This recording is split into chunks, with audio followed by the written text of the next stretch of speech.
ও মা, আচ্ছা রান্না কি কি করেছো? কালকে বিরিয়ানি আর মটন খেয়েছো, আজকে একদম সিম্পল রান্না।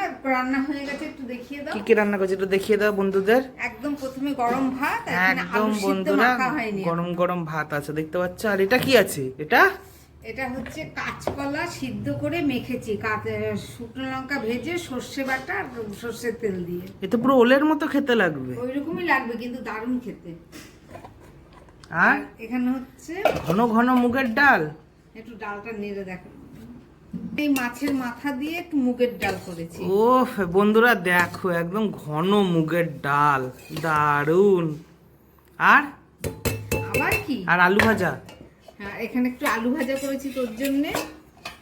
আর এখানে করেছি এই জ্যান্ত মাছের, একদম জ্যান্ত মাছের কাঁচকলা ঝিঙে আলু দিয়ে, কাঁচকড়া ঝিঙে আলু দিয়ে বন্ধুরা, একদম টাটকা টাটকা জ্যান্ত মাছের ঝোল করেছি। অল্প ঝোল করেছি, কেননা ডাল করেছি সেই কারণে।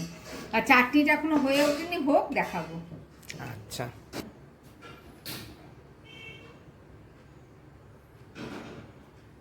আর এখানে আছে মাছ ভাজা,